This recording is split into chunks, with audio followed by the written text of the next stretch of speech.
owners, oops, and had the opportunity of working with many owners across the industry. And I'm excited to connect with you guys today to talk a little bit about the opportunities for home care agencies that are providing non-skilled services and what opportunities we are seeing in these markets. Now, a quick intro on Paradigm. Paradigm works with over 2,500 agencies nationwide, home care agencies, helping them connect with third-party payers from credentialing assistance to billing and education and growth support, which we'll talk about a little bit later on the call. Um, Before we get started, again, I do want to just iterate because I know there was some communication prior with regards to Medicare versus non-Medicare. This call will be focused on the personal care side, so non-Medicare. So I just wanted to, make sure that everyone that's on the call is able to provide services and interested in providing fee-for-service benefits, because that's what we're going to focus on today. I'm going to open up the call with the reasons and some of the understandings that we've seen across the industry on diversification. And then I'm going to dive a little bit into specific payers and how we are seeing the growth that's coming out of them. I'm going to hopefully have some time for question and answers at the end of the call. And I'll have my contact information if we miss something or we don't have time to get to a question. So without further ado, let's dive in and let's get started. So we talk about diversification, and as a business owner, many of you that are sitting on the call today are running your home care agencies. Some of you may have tapped into some of the opportunities within third-party payers. Some of you may have been on the private pay side of things primarily and focused on it specifically. And, when we look at some of the statistics in this marketplace, we know that private pay is one of the most popular, or is simply the most popular method of payment that we are seeing providers work with, as well as how clients are paying for care. Now, when we look at investing and we look at an investment strategy for our personal investments, we always want to diversify. So why wouldn't we do the same when it comes to our business? And why is that important? So let's start with number one, risk mitigation. If all of my money is coming from one payer source and there's an impact on that payer source, whether it's a larger economic impact on the marketplace or it's a smaller economic impact in the area that I'm working in, then I no longer have anywhere to get additional business if that payer source starts to dry up. And having diversified payers and working with multiple payers allows you to then focus your energy with another payer and expand on another opportunity so you're not stuck trying to get water from an empty well. The other side of this is really the competitive advantage.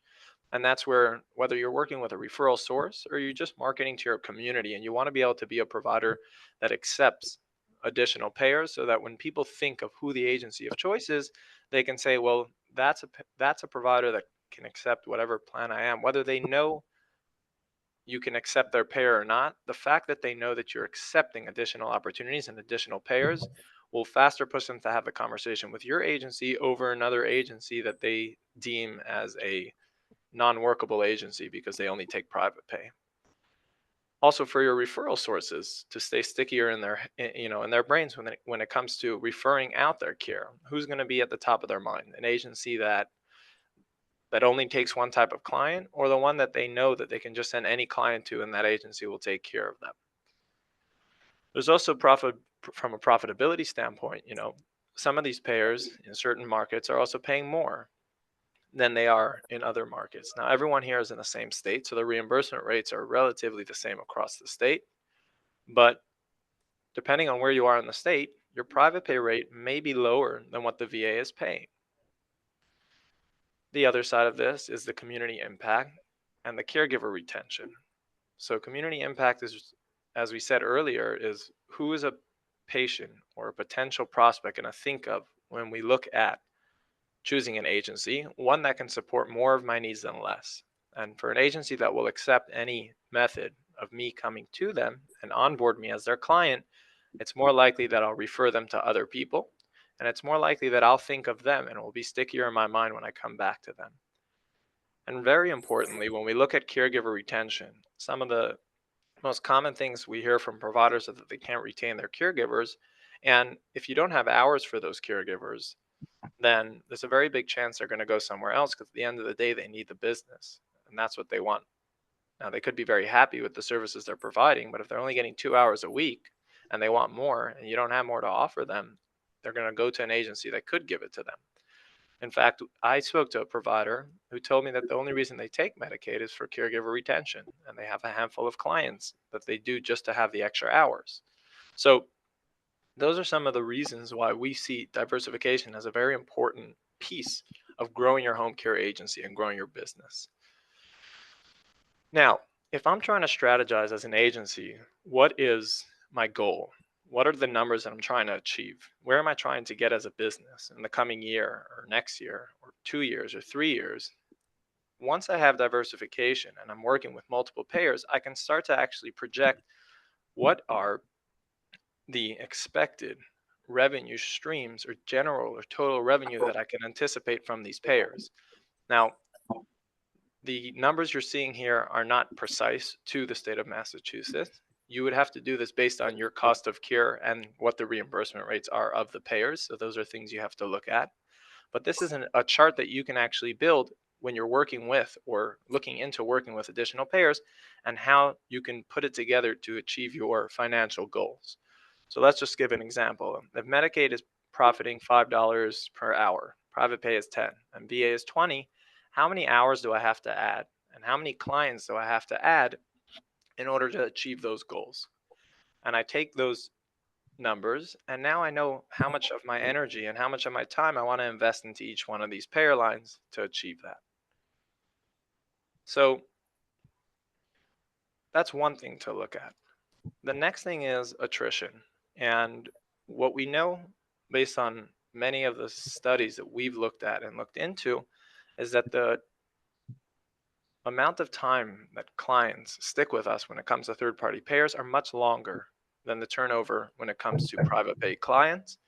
And a number of potential reasons for that is that Medicaid is an underserved market. So, in many cases, they don't have alternative options or alternative places to go to or agencies to work with.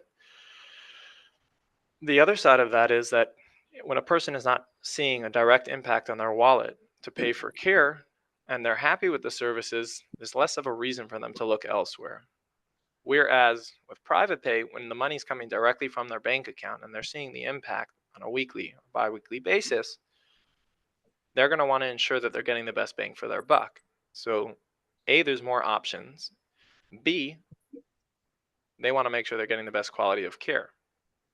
So, there's a bigger likelihood of them turning over to another agency when something doesn't go as expected.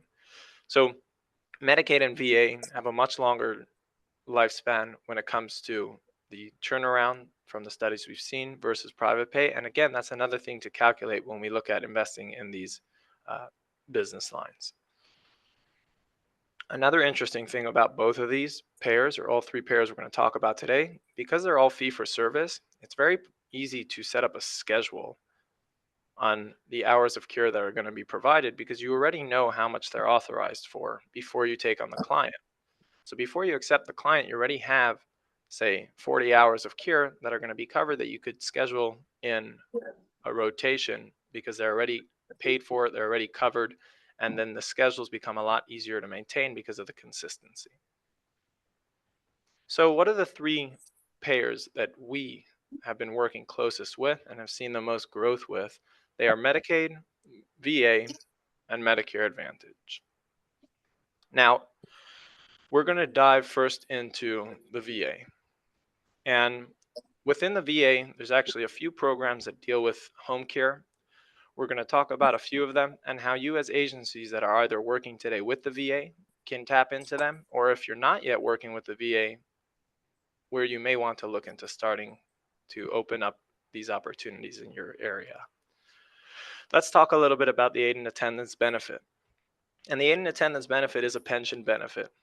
Now, qualifying for this benefit does require wartime. It also requires that the veteran had served at least 90 consecutive days. And this benefit is available for both veterans as well as spouses and surviving spouses. The money that they're approved for goes into the bank account of the veteran, and it's anywhere from 1478 to 2727. This number goes up every year, usually based on the relative to the cost of inflation as well as cost of care. So it usually goes up by a few percentages every year. And the veteran or surviving spouse can actually choose how they want to utilize this money, whether it's for home care or for adult care, or memory care, or adult day, or a nursing facility. In the case of most of the people here, it would be put towards their home care. Now, the cool thing is that if a veteran qualifies for this benefit straight directly with the VA, it's not utilizing a third-party platform, they can actually be a private paying client because the money goes in their bank account, you charge them your private pay rates, and then they pay you as a private paying client. The other thing about this benefit is that it can be used on top of other benefits. And we're going to talk about stacking benefits in just a moment. Before we do that, I want to shift over to the VA's Community Care Network. This is the benefit that Paradigm finds itself engaged with most frequently. And the VA's Community Care Network was really established to allow for providers and veterans that needed care that was not able to be provided through the hospitals to be able to be provided through the community. And home care is a very important piece of this. Within the home care benefits that the VA authorizes, they have homemaker / home health aid, and they also authorize respite care. Now, a couple of important things to know about VA CCN in Massachusetts is that Massachusetts is actually under a third-party administrator for the VA CCN called Optum. And Optum was brought into the picture around 2019 to take on two roles in this network. One was credentialing and the other one was payments. So historically, you would sign a contract with the VA hospital, and that's where you would get your referrals from, and that's where you would provide your services to, and then you would submit your claims to the VA directly. The VA brought on Optum and TriWest for the West Coast, and they said that you're going to take over this contracting process, and you're also going to take over the payment process. I'm getting a little bit of feedback. I think somebody's mic is on. Oh, thank you. Awesome. So Optum is the third-party administrator, which means that if you want to join the VA's Community Care Network, you have to go through Optum. Once they contract your entity, they load you into the VA system as a vendor, as a provider, and at this point, you can now provide services to veterans, homemaker, home health aid, and respite. Now, the journey for a veteran to receive these benefits is that the veteran's always going to have to get approved by the VA because the third-party administrators really manage the relationship between you and the network. But the actual care is always going to be managed locally by the VA and through a VA hospital. So the veteran, if they're already receiving VA healthcare benefits, can have a consultation done with their primary care physician within the VA hospital or at a VA clinic to determine if there's a need for care. If the veteran is not enrolled in VA healthcare, they would have to first enroll prior to having a consultation done with a VA physician. But once they're in the VA healthcare system, they can have the physician do the assessment. If there's a need for care, the doctor will put an order through to the VA system so that a authorization could be created. And this authorization will always funnel through the case management at the hospital. So even though this process can start at one of your local clinics or one of your local outpatient centers, or even if there's a local hospital, there's only 176 VA medical centers nationwide that actually funnel the authorizations through there, and the case management will be based out of there. Will they work in the hospital? Since COVID, a lot of them have moved remote, so not necessarily are they physically there, but that is where the authorization comes through. Now, homemaker and home health aid are benefits that are usually approved within the same authorization. And that means that if a veteran qualifies from anywhere between 6 and 168 hours of care, you would get an authorization as the provider. The case manager would assign that veteran to one specific agency with that authorization, and that is the agency that provides the services. So even if a veteran receives some money from the aid and attendance benefit, and they get now an authorization for homemaker or home health aid, they can now combine those two benefits and receive additional hours of care. Respite is handled separate from the HHA. And that means that veterans that are receiving homemaker and home health aid benefits can sometimes qualify for additional hours of respite. And the same goes for the aid and attendance clients. Respite is authorized separate, it's billed under a separate billing code, and the reimbursement rate is also separate from the homemaker and home health aid. Now, if we're looking at what is a way we would see these these benefits stacked, this is the chart that we're going to use as an example. Let's say we have a veteran and they qualify for 20 hours of HHA. And now they get the aid and attendance benefit and are also getting now $2,700 a month. The veteran could potentially have doubled their weekly amount of hours because they're utilizing both benefits. Now, the things that the VACCN and this benefit with HHA and respite does differently than the aid and attendance pension is one, the VA's community care network benefit is only for the veteran themselves, not spouses or surviving spouses. And two, the care is for the veteran in their home. So there's no out of home care. The veteran's not choosing where they want to, what types of care they're going to receive, but they are able to utilize their patient choice to decide where they're going to receive that care. So when you get an authorization, it's going to be for personal care. You'll provide personal care. So it can only be for the veteran. It can only be in the veteran's house. That being said, to qualify for the benefit, it is a little bit or a lot easier in many cases for the veteran because they're not factoring in the wartime.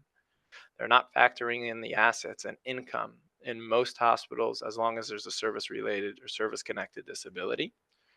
And this gives room for a lot of veterans that maybe have been denied from the aid and attendance or maybe are paying out of pocket and never knew that there's an opportunity for them to tap into this benefit. These are ways where benefits are not being given to these veterans simply because they don't have the information. And your role in your market, if you're contracted and enrolled with the VACCN and able to help these veterans, is to bring that information to them.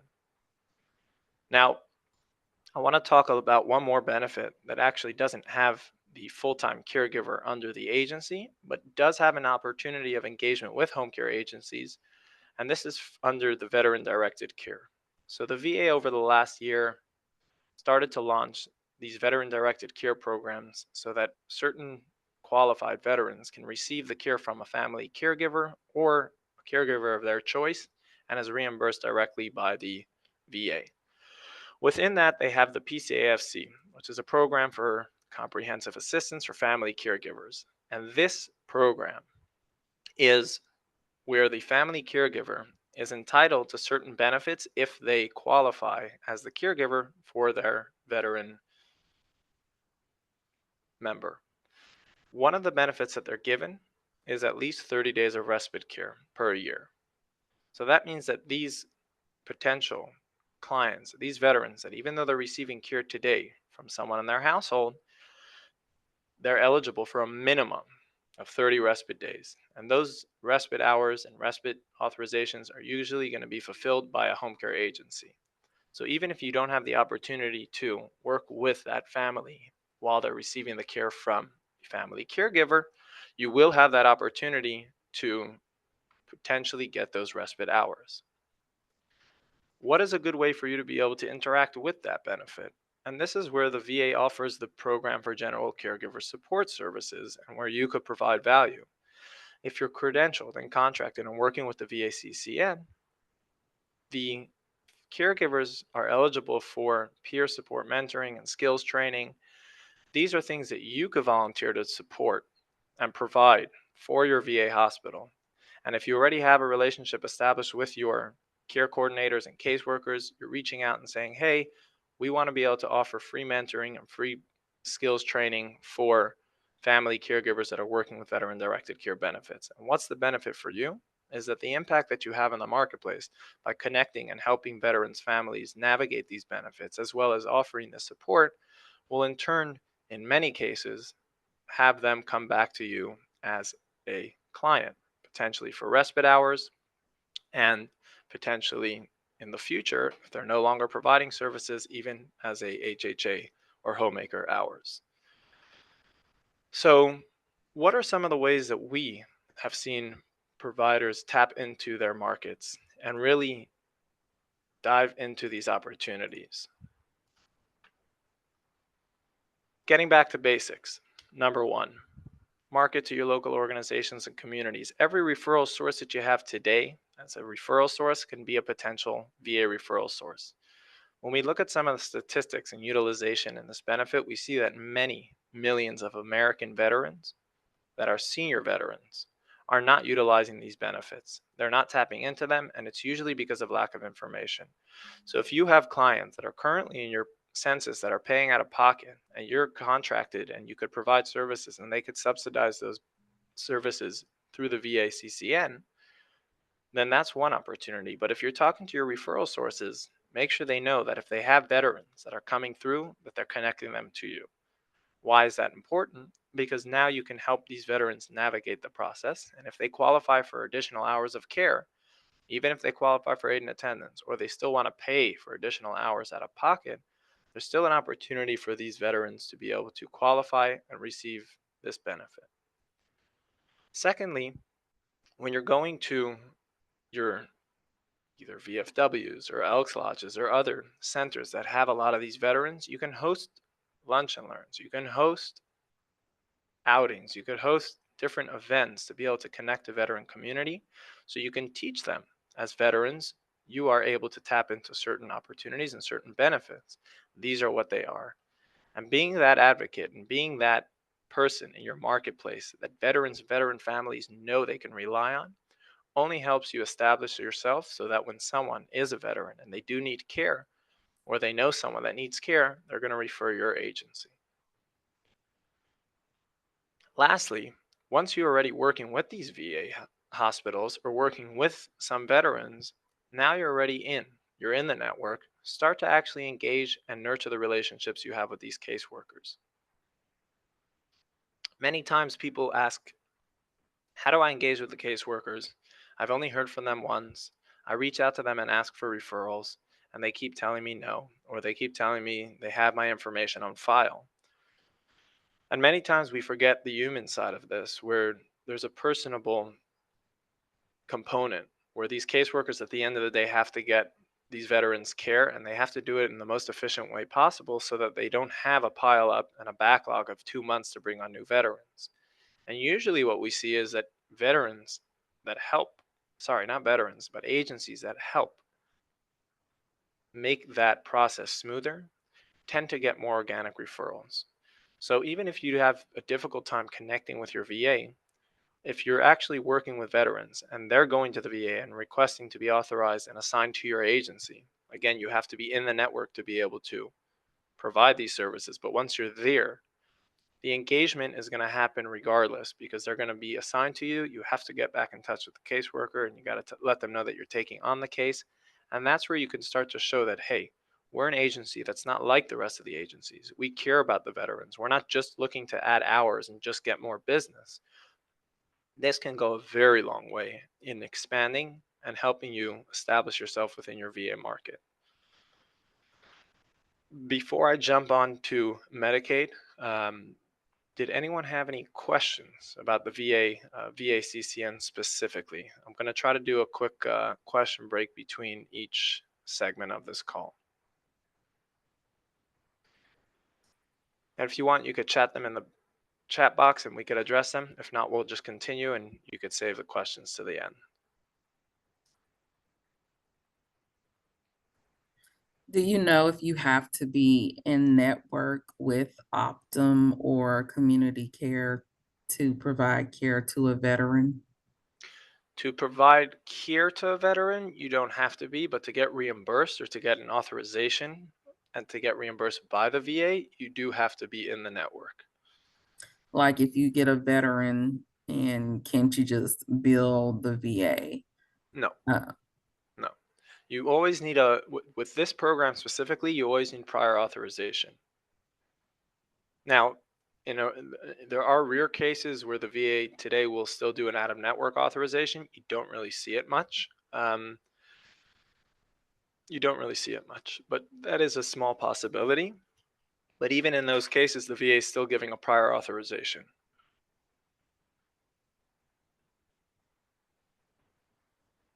For aid and attendance, you don't. for aid in attendance, you don't need a prior authorization. No, the veteran gets qualified and can get qualified on their own, and then they can go and choose the agency they're going to work with. But for the hours that they get per week, That's that's the authorizations. So the authorization will be determined based on the numerous factors, and then an amount of hours will be assigned to the veteran. So let's say they say 20 hours a week. Now they have to assign that veteran to a specific agency, and they give the agency an authorization letter, and the authorization says you can provide up to 20 hours of care for this veteran. This is what they need, um, and then that will also have on an expiration date. So it can be, usually they're a year long if they're a long-term client. If they're a shorter term client, they may do a 30 or 90 or 180 day authorization. okay, because I just heard yesterday, I talked to the VA and the lady said that she was like, you'll get reimbursed 70%, but that's what she said. Without an authorization, She said with an authorization, you will be reimbursed 70%. unless she has that to you in writing, I would be cautious of taking on the client, because you don't really have an escalation path if you don't have a contract with the payer. They're not really entitled to pay you unless it's a VA. Again, unless it's a out of network authorization that they're writing, that they're giving you as an out of network authorization, and then they're going to have you build a VA for it. And that might be the scenario here where they're giving you that out of network authorization. Mm, And when she says 70%, I assume she's referring to the state's fee schedule and not to your private pay rate. yeah, she's talking about whatever the fee schedule is. Got it. So that would then be, Massachusetts now for HHA pays 38.12. So if we did that times 0.7, the reimbursement would be 26.68 an hour. Is it possible? If it's an out of network authorization. If it's not, you're going to probably run into issues when you go to bill that. So I would have to get it in writing. I would say get it in writing just so you have an escalation path, but you still may run into issues. You're probably better off asking them to push Optum to actually add you to the network, so you can just take veterans as proper clients. Um, they can probably request an expedited enrollment for you from Optum if they really need a provider in your area. Okay. Yeah, but that's something I would say we can take that offline and continue that conversation. But either it's an out of network authorization, I would utilize the opportunity to try to get in network so you can actually provide services and be a part of the VA community care network. Okay. All right. Awesome. So I don't see any other questions came in. So I'm going to move along to Medicaid. Medicaid. So when we look at Medicaid, historically, people have seen it as not the most pleasant word when we think of home care, and I think a lot of that is starting to change. Before I dive into the opportunities there, I see that somebody just asked a question. So Is there information on how to contract with Optum? Okay, that's a good question. Sorry, I'm going to go back for a second and we'll go back to the Medicaid piece. Um, the instructions for contracting with Optum. So they do a credentialing and then they do a contracting period. Now, Optum doesn't accept providers in every market. They have markets where the VA has as oversaturated, and they have markets where the VA has as undersaturated, which means that they actually need providers in. The If you're doing it directly with Optum, you're calling their 1-800 number and putting the request via phone. And then if they're going to open the case for you, they would give you a case number, and then they would send you via email a credentialing application. Once that application is completed, they would then approve it and then send over a contract to sign. Once the contract is signed, they would then load you into the VA's network and give you an effective date that you would be live as a provider. There are also cases where you'll call and they'll say you're in a saturated market and they will just give you a reference number. And in those cases, that means that they're probably not going to push your enrollment anytime soon.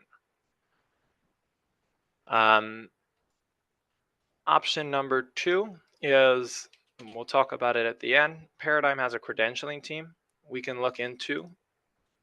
Once we have the information, we work with Optum to determine your market and if there is a need in your market. And if we're able to then push forward with the credentialing, we would help facilitate that application process and bring it to the finish line. If you want to call Optum directly, let me just put the number in the chat box.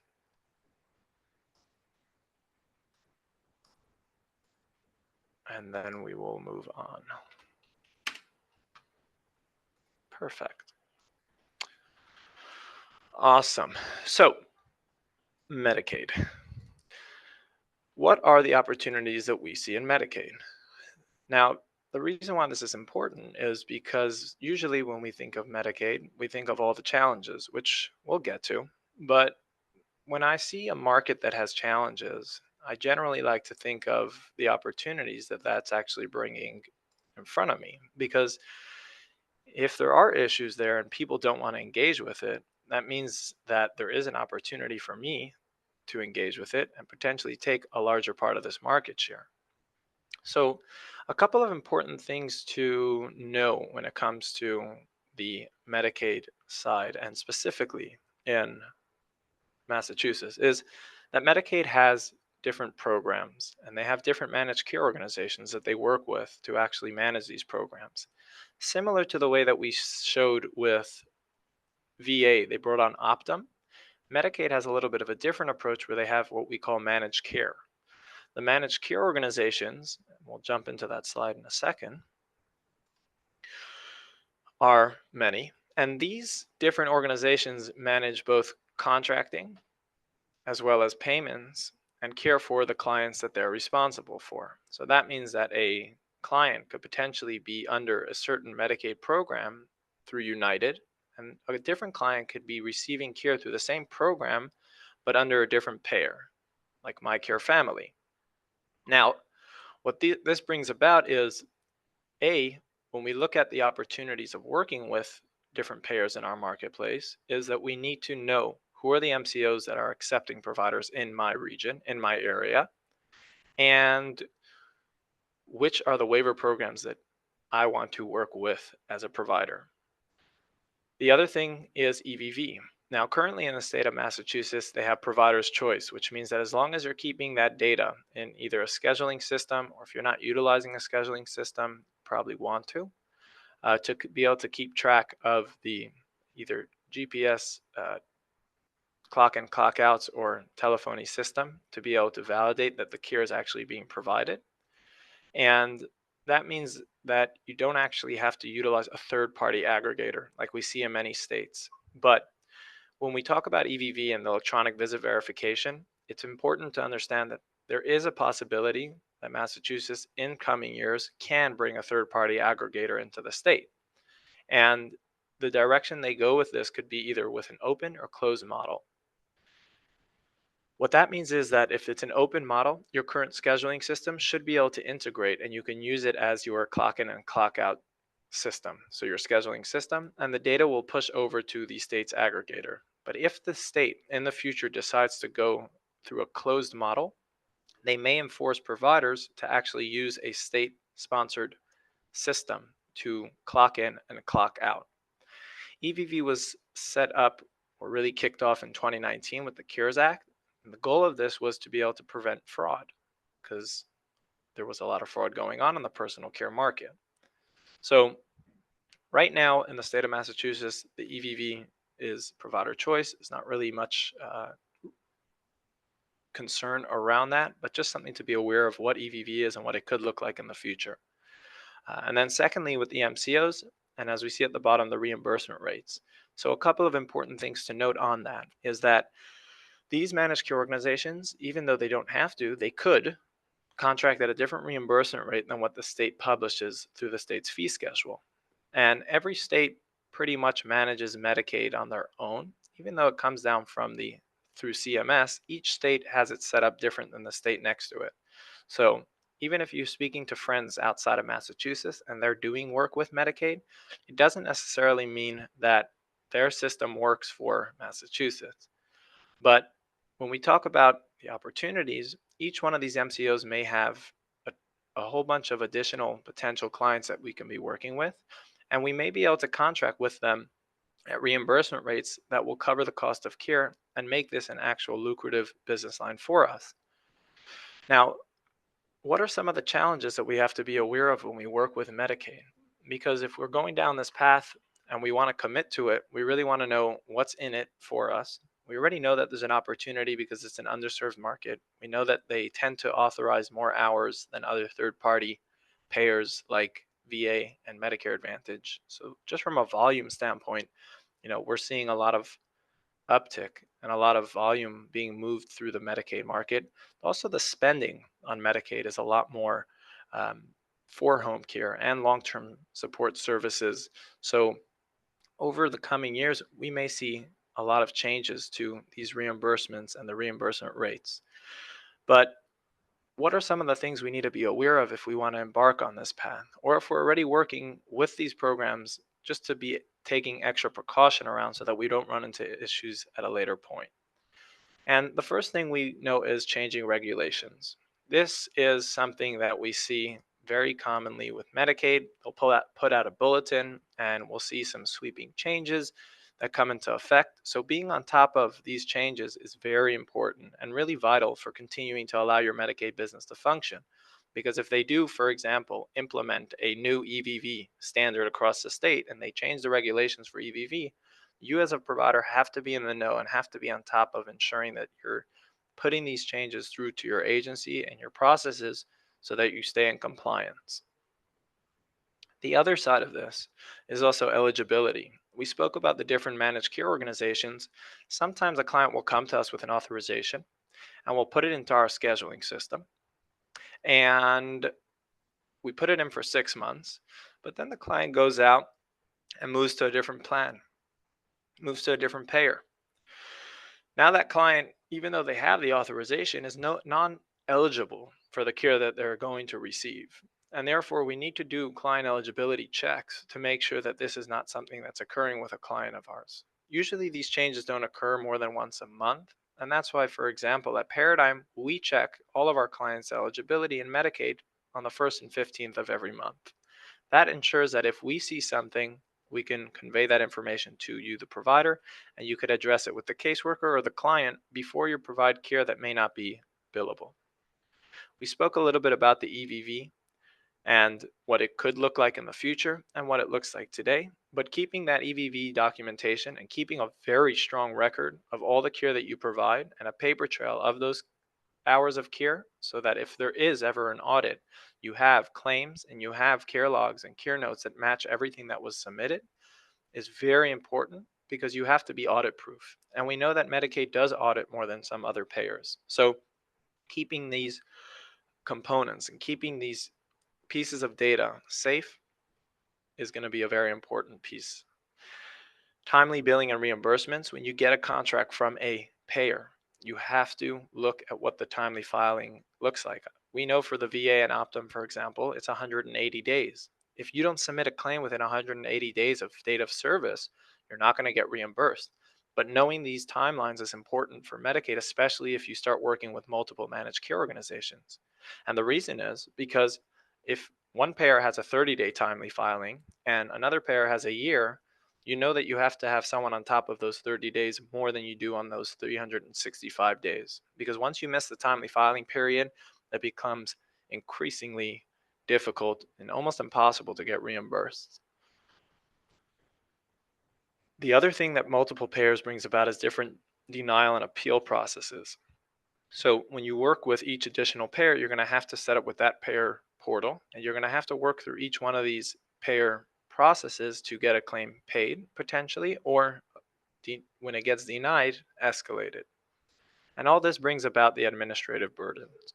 So these are things we need to take into consideration before we embark down credentialing with the state, setting up with a managed care organization, and actually starting to go out and provide services. But again, because of some of these things, people have shied away instead of tapping into the opportunities. And instead of future proofing their agencies, even by taking on a small percentage of these clients, they've completely walked away from it. And as they are having impacts in other areas of their business, they're struggling to find additional revenue sources. And while we're on the note of managed care, I want to pivot over to the Medicare Advantage. And Medicare Advantage has a few similarities to what we spoke about in the with Medicaid, but there's a few key differences. Let's just talk about some of the different plans that we see offering support services for in-home care in Massachusetts, and what are the opportunities we see with them. So Medicare Advantage is a relatively newer, or the personal care component of this is relatively newer when we look at in-home support, but we're seeing plans be added and we're seeing plans also drop off over the past few years. And I'm going to show you a graph in a second of what that looks like. But what are the advantages of being contracted with a managed care organization when it comes to Medicare Advantage?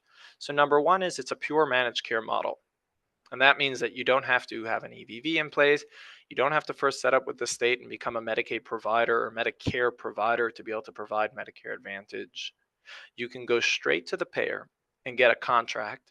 And if that payer contracts you, you could then provide services to their clients that have approved Medicare Advantage plans for in-home supportive services. Now, we know that right now a lot of these payers don't authorize a lot of hours, but we also know that that is very likely to change as the data starts to pile up and these payers are able to see the impact of home care versus readmissions and rehospitalizations, just like we've seen with other fee-for-service benefits around the country.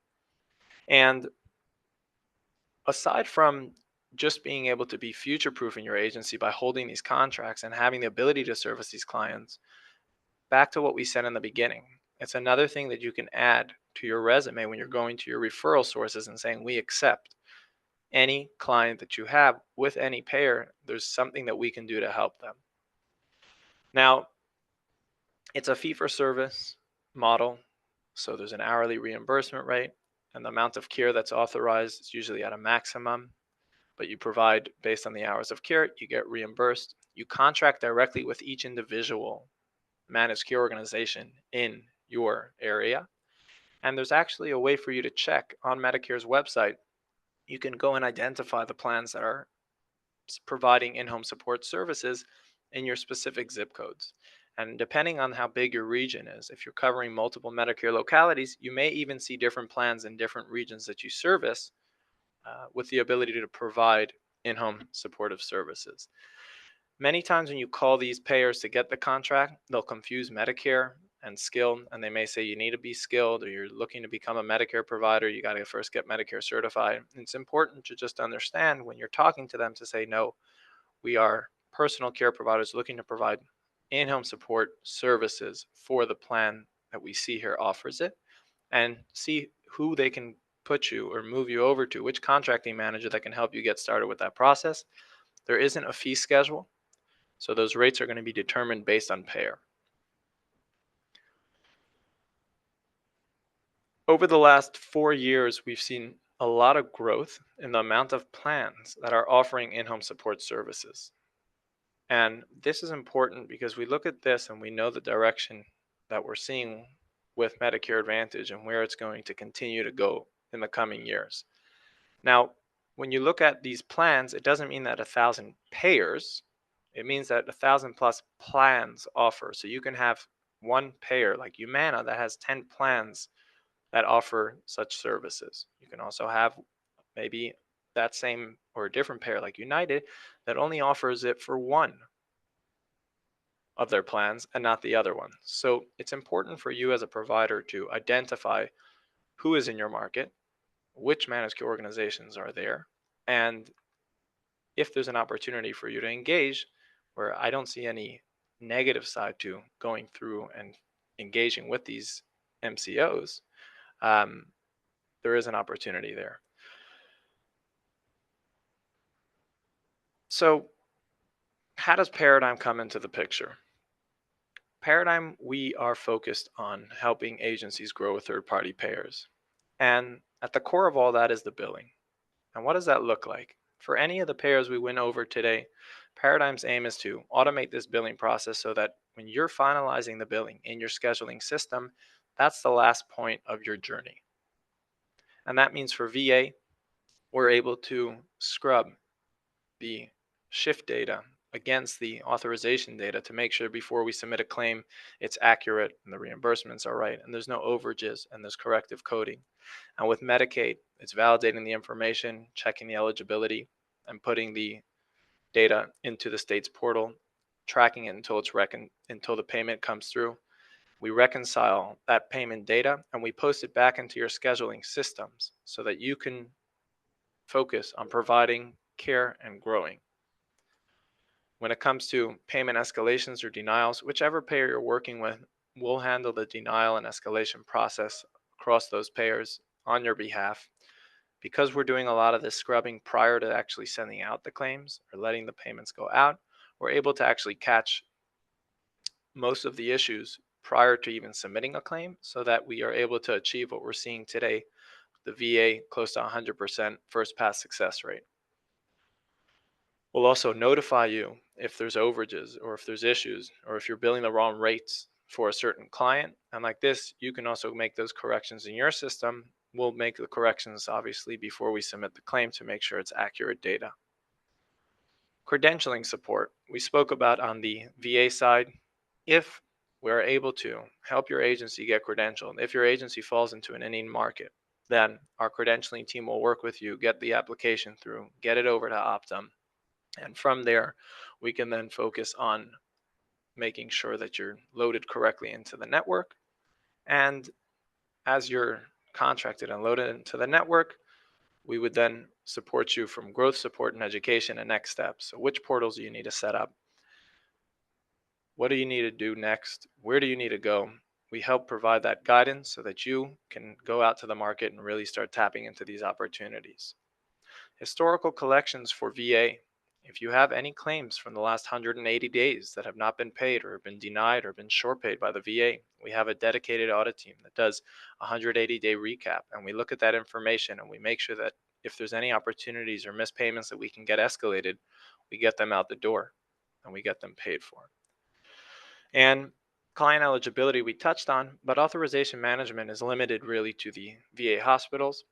Some VA hospitals support HSRM, which is the VA's Health Sharing Referral Manager. And when they do work with HSRM properly, Paradigm can actually actively help you with renewal requests for those authorizations for your VA clients. In the case that we cannot put those renewal requests through for you, we would still be able to set up notifications. So you as the owner are in check and you know when your authorizations are expired, and you can work with the caseworkers to get those renewed. And then we mentioned with Medicaid, we run those eligibility checks not related to the actual authorizations, but actual eligibility on each individual client to make sure that they are getting paid for. So that is Paradigm. My name is Max. I know we have a few more minutes that we could take some questions. This is my contact information. If you'd like to get in touch with us, you can shoot me an email and I'll direct you to the best point of contact uh, within our team to help you move forward. If you have additional questions or if you just like to book a call to learn about the opportunities specifically in your area, you can utilize the links over here to get in touch with us. My name is Max. Thank you guys so much. Nice. Thanks, Max. Awesome. This call also will be recorded or has been recorded, and I will share the recording link with all of you. You can share it with your teams. And a few people weren't able to join us at this time, so they'll get that as well. Max, are you able to share these slides with me and I can send them as well? Absolutely. Absolutely. Great. And you could share that with the recording. Yeah. Awesome. Anybody have any last thoughts for third-party billing for Max? Is anybody doing it now? Or is this I have new? I have a question about the managed care organizations. So, are we able to contract with this managed care organization in Massachusetts? Because I've tried several times with CCA, and they kept telling me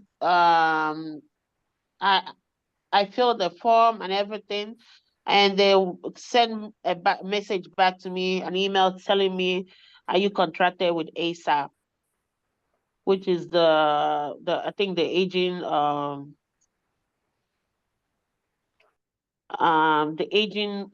do you call it? Sorry, the agency on aging, right? And I've tried for several years now. Each time they keep asking me, "Are you contracted with ASAP?" So This is for Medicaid, right? this is for Medicaid, yes. Okay. When it comes to Medicaid and the MCOs, when Mhm. Medicaid, you always first have to go through the state and become a Medicaid provider, and only then can you contract with the MCOs. That's So what we are makes we are Medicare provider with the states under a different waiver program. But when we try to credential with these MCOs, they keep telling us you have contract with ASAP. So what happens is many times that the MCOs may only support certain waiver programs. So in this case, for example, even though you're set up with the state for one program, this MCO only offers only works with clients that are receiving the other waiver program. So you first have to go back to the you mentioned ASAP it was called. So the ASAP is they're in charge of the home care, the aging population in Massachusetts, right? So the contract is every 2 years or 3 years, depending on which ASAP. I think there are 30 something of them, right? And for CCA, they keep asking me, "Are you contracted with ASAP?" But we are Medicaid provider under a different waiver, which is I think I can't remember the waiver program, but they keep saying, "Oh, you have to." The email I always receive is, contact us in 6 months, or are you an ASAP provider?" If you want to forward me that email, I could take a deeper look. But what we've seen in many cases when there's multiple waiver programs in a state is that you have to actually credential for each specific waiver that you're going to work with and the MCOs that support those specific waivers. So it gets a little bit tangy in there. There's one of two things that could happen. One is that an MCO can actually be already filled and no longer accepting providers. Another option is that you're only enrolled currently for one waiver and they're saying we can't accept you as a provider unless you're able to provide both of these services and you're enrolled for both of these programs. So you mentioned that you're enrolled with one Medicaid waiver and not the other one. That would possibly be the first step for you to be able to then go back to them and get that contract. That's what we see most times when it comes to MCOs. I can take a little bit of a further look into your specific case if you want to just forward me that email. Okay. Awesome. And we have just 2 more minutes, so if anyone else has a quick question, we could try to get it. If not, you can reach out to me privately. Alrighty. Are you guys licensed in Oklahoma? Are we licensed in Oklahoma? Yeah. And what do you mean when you say licensed? Like, Do we work with Oklahoma? Yes. yeah, yeah, that's what I needed to know. All 50 states we're working in. Okay, good. I'm in Oklahoma. Oh, nice. What brings you to the Massachusetts? I'll I take it just up. saw it in a group chat late last night. I was scheming the group chat and I saw it and I was like, oh, I'll just attend it tomorrow. All righty. The Medicaid stuff is state specific, but VA is probably pretty. VA is similar in Oklahoma because it's Optum as well. It's a different region. Medicaid is very state specific. Very Medicare Advantage is same idea, but just different MCOs. So yeah, I'm just gonna put my email address in the chat box as well. I see someone asked for it. Yeah, and Optum, they were like, they said that they were definitely full. They're not taking on any more agencies. So Massachusetts is a little bit more saturated for many areas in the state, but there's still areas that are accepting. So I would tell you that their call center is usually trained to just say, we're not going to be able to move forward. If you get in touch with us, we can take a further look into it and see if there's actually an opportunity for credentialing. Because again, the call centers for years have just been turning away providers, and sometimes they follow up, and sometimes they don't. Okay. It is what it is, but we're very much on top of where we can credential you. We're going to move forward and try to get you into network so that you can provide these services. Okay. All right, I'll be reaching out. Awesome. Well, thank you guys so much. It was good being here today, and I hope to hear from some of you. Thank you. If not all of you. Take care. Thank you.